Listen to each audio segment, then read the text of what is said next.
मुझे लगता है ललदेत ने शायद मुझे चुना बिकॉज आप उनको नहीं चुन सकते, आप उनकी तरफ शिद्दत के साथ बढ़ सकते हैं। तो आपको कैसा लगता है जब आपको ललदत से ही हम आपको जानते हैं? I think it's a blessing. पहला जो मैंने वाक़ कश्मीरी में पढ़ा क्योंकि वो हिंदी लिपि में था, मैं उस रात सो नहीं पाई। वो मुझे हमेशा मार्ग पर ऐसे मैंने कान पकड़ के यूं मार्ग पे रखता है वो। नमस्कार, आदाब। आवाज़ दी वॉइस में हम एक ख़ास मुलाकात करवा रहे हैं ख़ास मेहमान के साथ जिनका नाम है मीता वशिष्ठ, जो थिएटर की दुनिया से वाबस्ता है, फिल्म से वाबस्ता है। तो आइए इनके सफ़र के बारे में बात करते हैं। पहले इनका स्वागत करते हैं। बहुत बहुत स्वागत है मीता जी। शुक्रिया, शुक्रिया, बहुत बहुत शुक्रिया। ये सफ़र कब से शुरू हुआ? ये सफ़र तो 19 वर्ष की थी तब से शुरू हुआ है। फॉर्मल ट्रेनिंग मैंने 21 वर्ष में से शुरू की। एक्चुअली उसके 1-2 साल बाद ही शुरू की। डिपार्टमेंट ऑफ इंडियन थिएटर, उसके पहले तो स्कूल कॉलेज में भी था, फिर national school of drama 1984 to 87। फिर फिल्में जब हुई उसके बावजूद मैं लंदन गई। वहाँ पे पैट्सी रोडनबर्ग जो वॉइस और स्पीच की बहुत महान टीचर हैं, उनसे वॉइस का जो पूरा मॉड्यूलेशन होता है, उसका जो एपरेटस होता है उसको कैसे वो ट्रेन करती हैं रॉयल, तो उनसे ट्रेनिंग ली लंदन जाके। तो मेरी जो होता है जो काम तो चलता रहता है लेकिन मेरा सीखना कभी ख़त्म नहीं होता है। तो हमने जैसा कि हम आपको जानते हैं कि आपके एल्बम्स भी काफ़ी आए हैं, तो जो काफ़ी उस टाइम एल्बम्स आए जबकि एल्बम्स का ज़माना नहीं था, और अभी आप ललदत पे बहुत काम कर रही हैं। 21 साल पूरे हुए हैं। ललदत यानी शेवाई जो कि कश्मीर की रही हैं, तो ललवाक साहब खुद गाती हैं, तो हम आपके ललवाक को भी सुनेंगे और जानेंगे कि वाई ललदत को ही आपने क्यों चुना? ने शायद मुझे चुना बिकॉज मुझे ऐसा लगता है कि एक तरह से आप उनको नहीं चुन सकते, आप उनकी तरफ शिद्दत के साथ बढ़ सकते हैं। पर मुझे 3 साल लगे रिसर्च करने के लिए, और बहुत कुछ मुझे समझना पड़ा कि मुझे अपने जीवन से क्या कुछ हटाना पड़ा जो ललदेत की एनर्जी से तालमेल नहीं खाता है। तो वो मुझे, जब मैंने वो सब हटाया तब मुझे उन्होंने थोड़ा और करीब आने दिया, और तब वो जो नाटक जिसकी मैं 3 साल से कोशिश में जुटी हुई थी कि उसको किस तरह से प्रस्तुति की जाए, तब वो सब होने लगा। तो जहाँ तक ललदेत का सवाल है, मुझे लगता है एक ऐसी एनर्जी जो 700-800 साल बाद भी हर कश्मीरी के जहन में है।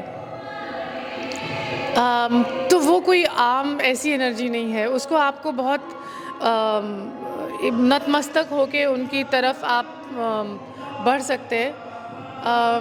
तो ये एक बल्कि यहाँ तक कि मैं उनसे इतना मैं अक्सर ये कहती हूँ कि जहाँ ललदत को जाना होता है, जैसे जब शोज़ होते हैं लोग बुलाते हैं, तो मैं कहती ललदत आपसे वाकिफ़ होना चाहती थी, आपसे मिलना चाहती थी, मैं तो पीछे पीछे चली आई। मैं वाकई मानती हूँ कि जहाँ पे भी शोज़ होते हैं तो वो क्योंकि वो चाहती हैं कि वहाँ जाए, इसलिए होते हैं वो शोज़, वरना नहीं होते हैं। और ये 21वां साल शुरू हुआ है ललदत परफॉर्मेंसेस का। एक साल लॉकडाउन का छोड़ के उसके अलावा हर साल मैंने ललदत के शोज़ हुए हैं। तो ये 2025 है, 2025, ये 21वां साल शुरू हो गया है। इस साल में मैं कोशिश कर रही हूँ कि जितना देश भर में जितने शहर हैं, जहाँ हो सके ये नाटक मैं ललदत का जो है वो करूँ। तो कोशिश तो मैं करती हूँ, लेकिन जहाँ होता है वो उनकी मर्ज़ी से होता है, ऐसा मैं मानती हूँ। और साथ में जो मैंने फ़िल्म बनाई है उन पे जो 2012 में यूट्यूब पे डाली थी, PSBT के लिए बनाई थी, तो उन्होंने स्वयं यूट्यूब पे अभी वो मौजूद है, उसे आप देख भी सकते हैं, शी ऑफ द 4 नेम्स। उसमें मैं अपने कॉलेज में बम्बई से लेके जम्मू कश्मीर गई थी बाय रोड, और जगह जगह मैंने रुक के जितने कश्मीरी लोग हैं जम्मू में भी और श्रीनगर में और कश्मीर में, हम लोग जाते थे और सबसे सिर्फ बात करते थे, 2 सवाल पूछते थे, आप ललदत को जानते हैं, और जानते हैं तो आपका उनसे क्या रिश्ता है। और वो एक गज़ब का जो नैरेटिव मिला उसमें। तो अब जब आप फिल्म देखेंगे तो वो एक जो, जैसे हमारा जो एपिक्स हैं रामायण है, महाभारत है, सबको वो कहानियाँ मालूम है। तो कश्मीर और जम्मू और कश्मीर में जब हम गए और जहाँ जहाँ रोके बहुत लोगों से बात की रास्ते भर में, यही 2 सवाल पूछे बस, और वो फिल्म करते गए। तो वहाँ पे जो नैरेटिव निकल के आया, तो आपको तब बहुत कुछ समझ में आता है, सब कुछ के बारे में, जिन चीज़ों से आप गुज़र रहे हैं, और अंदर जो रूह है आपकी आत्मा, मैंने आपकी जो ललदत से जुड़ी है, वो उसका क्या मायने हैं। So it's been a beautiful thing. अक्सर लोग मुझे मानते हैं, बोलते हैं कि आपको 20 साल हो गए, तो आपने 20 साल पहले तो आप यंग रही होंगी उस हिसाब से, तो अब कैसे कर लेते हैं, क्योंकि वो काफ़ी उस प्ले को एक एनर्जी चाहिए, एक बहुत शांत एनर्जी चाहिए।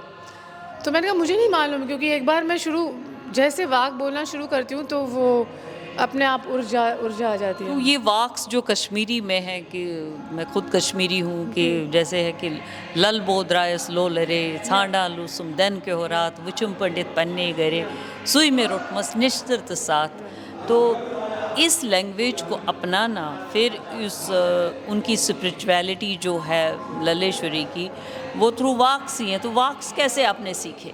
एक्चुअली एक अद्भुत सा एक कुछ किस्सा हुआ था, जिसको मैं अभी यहाँ विस्तारित नहीं करूँगी, लेकिन उसने मुझे मजबूर किया कि लोगों की जो व्याख्याएं थी ललदत के वाक्स को लेके, जो कश्मीरी स्कॉलर्स ने भी बहुत सारे उसके बारे में डिस्क्रिप्शंस लिखे हैं, मीनिंग्स बताए हैं, तो मैंने हिंदी अंग्रेज़ी में सब पढ़ लिया था।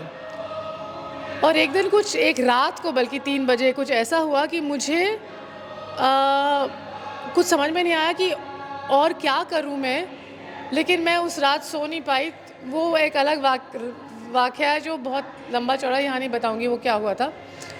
और मैंने कहा मेरे सामने ये किताबें पढ़ी थी जिनके साथ मैं जूझ रही थी, सबके ट्रांसलेशंस और ये वो, तो मैंने कहा और मैं सब डिस्क्रिप्शंस पढ़ चुकी थी, अंग्रेज़ी में पढ़ चुकी थी, हिंदी में पढ़ चुकी थी। एक चीज़ जो मैंने नहीं की थी, वो मैंने कश्मीरी में नहीं पढ़ा था। तो पहला जो मैंने वाक कश्मीरी में पढ़ा, क्योंकि वो हिंदी लिपि में था। बताएंगे आप? कुस्मारित कसमारन मरे कुस्त मारन कस यूस हरे हरे त्रैवित करे करे करे अज सुमृत मारन तस।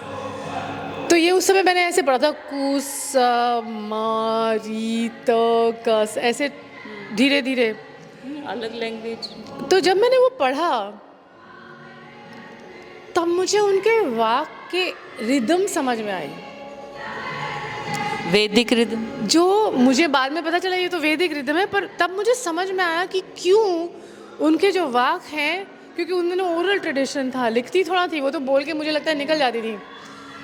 सूफी, हाँ, सूफी में भी उनको नहीं कह सकते, वो मुझे लगता है उनको वो किसी डिस्क्रिप्शन में आ ही नहीं सकती हैं। वो हर जो आप उनका जो उनको किसी भी डेफिनेशन में बांधना चाहे, वो उसमें से निकल जाते हैं, उनको नहीं बांधा जा सकता है, मुझे ऐसा लगता है, यू नो। तो वो डेफिनेशंस किसी भी डेफिनेशन के बहुत परे हैं। कुछ और वाक? तो हाँ, तो मैं ये बता रही हूँ आपको, तो तब मुझे रिदम समझ में आई, और तब मुझे समझ में आया कि अरे रिदम ये है, जैसे कुस मारित कस मारन मारी कुस मारन कस यूस हरे हरे त्रैवित करी करी करे, तो कुस मारन मारी कुस मारन, you know. So inside the rhythm is inside the lines, not on the ends. जैसे अंग्रेजी पोइट्री होती है ना, उसमें एंड का राइम होता है, तो इसमें कुछ अंदर ऐसा कुछ है। और तब मुझे समझ में आया क्यों, जब वो ये वाक जो भी सुनता होगा, वो 1-2 बार सुन के वो उसके जहन में उतर जाते होंगे, क्योंकि रिदम ही कुछ ऐसी है। तो मैं जो ललित की जो प्रस्तुति है, उसमें मैं 10 वाक अंग्रेज़ी में बोलती हूँ, 10 हिंदी में और 10 कश्मीरी में। और मैंने डिसाइड किया कि मैं इन वाक का उस समय कि मैं उनका मतलब नहीं बताऊंगी, क्योंकि रिदम सुनने दो लोगों को, वो कान में पड़नी चाहिए। बीता जी, आपने फिल्म्स की, थिएटर इतना ज़्यादा किया, why now Lalleshwari only? I have been doing Laleshwari for 20 years. I don't think there is any way that I'm not going to do her. I mean, be with her, because I think जितना दुनिया को उस समय उनकी ज़रूरत थी 700 साल पहले, उससे कहीं ज़्यादा ज़रूरत आज है। और जितनी ऑडियंसेस ने ललित का जो प्रस्तुति देखी है, मैंने पटना में किया, आप यकीन नहीं मानेंगे, अगले दिन वो थिएटर फेस्टिवल था, अगले दिन सारे कॉलेज के बच्चे आ गए, क्योंकि उन्होंने एक दिन पहले लाल देद देखा था जो मैंने किया था, अगले दिन कोई और नाटक था, उन्होंने वो नाटक देखा और जैसे ही नाटक ख़त्म हुआ फिर से उन्होंने मुझे घेर लिया कि हमारी बातचीत ख़त्म नहीं हुई, हमको लाल देद की, क्योंकि उनको भी पढ़ाया जाता है लाल देद यूनिवर्सिटीज़ में। लाल देद की खासियत या उनकी जो जो जो वो है कि वो हर इज़म्स के थ्रू गुज़र के वो हर इंसान को अपने से, अपना जो अंदर जो भीतर है उससे जोड़ती हैं। आप किसी भी भाषा के हो, अभी वो अगर आप लाल बाग सुन लें और उसे समझ लें तो आप सब चीज़ों से हट के अपने आप अंदर अपना अंदर जाने लगते हैं। और आज की दुनिया ऐसी हो गई कि हर चीज़ आपको अपने से बाहर ले जाती है। सोशल मीडिया आपको बाहर ले जाता है, आपको कहता है कि बाहर से, माने आप लोगों का कितने लाइक्स, कितने ये वो, जबकि लाल देद का वो जो वाक़ है ना कि कहा गुरु ने मेरे मुझको बाहर से तू भीतर जा, है ना। Goran vonnum kuni watsun nebirdopnam andar atsun suimelal gom वाक्ते वसुन तवे हुतुम नंगाई नचुन। हाँ एग्जैक्टली। तो ये जो है, तो ये कौन देता है आपको? सब कुछ आपको बाहर खींच रहा है, आपको बिखरता आपका अस्तित्व को, चाहे बच्चे हों या कुछ। थिएटर ने आपको क्या दिया? थिएटर ने मुझे सब कुछ दिया है। जब मैं मुझे लगता है जीवन थिएटर का होना एक ब्लेसिंग है। इससे मुझे, ये मेरा मार्ग है, ये मेरे लिए करियर नहीं है, ये इसके लिए मुझे लगता है मैं पैदा हुई हूँ और इससे मैं दूर कभी नहीं जा सकती हूँ, बहुत दूर नहीं। और फिल्म है वो इसका एक एक्सटेंशन है, क्योंकि मीडिया। अभी future plans this year I want to do at least 24 shows of Lal Ded. And in fact, what I'm creating is now the play, the film and the poet within. So play आप देखेंगे, अगले दिन आपको film दिखाऊंगी, उसके बाद वाचिक पे वर्कशॉप होगी और वाक्स पे भी वर्कशॉप। वाक तो जो प्ले में देख लेंगे और जो फिल्म में देख लेंगे वो तो है, but I want people through because of Lal Ded to, and ऐसा होता है, लोग जाते नहीं हैं शो के बाद ना। 1 घंटा अगर नाटक की का जो टाइम है वो 1 घंटा है, तो 1-1.25 घंटे के बाद लोग जाते हैं। तो मैं चाहती हूँ कि लोग नाटक देखें, फिल्म देखें और उसके बाद लाल बाग पे बातचीत हो, पोइट्री और वाचिक पे बातचीत हो, क्योंकि द डिवाइन जो अनहद है वो तो यहाँ है ना। तो और उसके बाद वो अंदर से कुछ अपना प्रस्तुत करें जिसको मैं एकत्रित करना चाहती हूँ, क्योंकि कलेक्टिव कॉन्शियसनेस क्या है हमारे इस समय का, वो मुझे लगता है जब लाल देद का ये जो होगा, ये 2 दिन का कार्यक्रम, तो लोग वैसे ही अंदर चले जाते हैं अपने। और मुझे पता है बिज़नेस, जैसे मैंने यूपी में एक शो किया था तो बिज़नेस वाले लोग बहुत आए थे वहाँ पे, वो पूरा मारवाड़ी क्लैन है यूपी के लोग, वो दूर दूर से आए थे, हड़पसर करके एक जगह है, और उन्होंने कहा कि वो इतने उत्तेजित हो गए कि वो गए नहीं। रात के 12 बज गए, 9 बजे शो ख़त्म हुआ था, 11:30 बज गए, कह रहे कि हमको लगता है हमारे अंदर भी लाल देद है, ये यूपी के लोग हैं, लेकिन हम बिज़नेस लोग हैं, हम क्या करें, हम छोड़ दें सब कुछ। तो मैंने कहा नहीं, उन्होंने नहीं कहा कि आप कुछ भी छोड़ो, उन्होंने कहा आप अंदर जाइए। तो अगर आपका बिज़नेस आपको कहता है कि मैं किसी भी हालत में मुझे आज इतना प्रॉफिट बनाना है, तो लाल बाग शायद आपको कहे कि उतना ही बनाओ, पहन उतना ही कि ठंड ना चुभे, खाओ उतना ही कि भूख ना खाए। तो आपको क्या लगता है कश्मीर ये पीस के लिए कितना ज़रूरी है, कश्मीर के लोगों के लिए, पूरे इंडिया के लिए लाल देद का होना कितना ज़रूरी है, उनके वाक्स को? आई थिंक इंडिया के लिए तो ज़रूरी है, आई थिंक विश्व के लिए ज़रूरी है लाल बाग से जुड़ना, not just for India, for the whole world today. तो आपको कैसा लगता है जब आपको लाल देद से ही हम आपको जानते हैं? I think it's a blessing, and वो मुझे हमेशा मार्ग पर ऐसे मैंने कान पकड़ के यूं मार्ग पे रखता है वो। तो आजकल के नौजवानों को आप क्या कहना चाहेंगे? मैं तो अभी लाल देद करती रहूँगी, मैं कहूँगी आके देखो और अपने आप से जुड़ जाओ, यू नो, लाल बाग से जुड़ो, अपने आप से जुड़ोगे।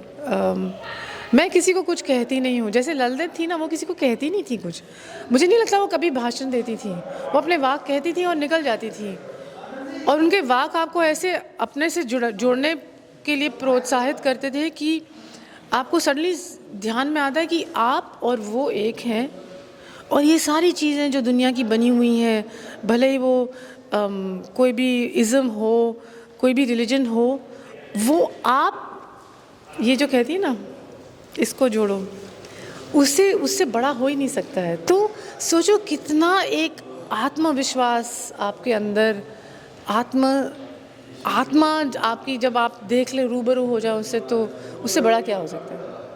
तो एक वाक हो जाए उनका, अच्छा, मेरी प्रोनाउंसिएशन को थोड़ा जो आपका मतलब वो है कि मुझे जिससे सारे वाक उनके पसंद हैं, बहुत सारे वाक पसंद हैं।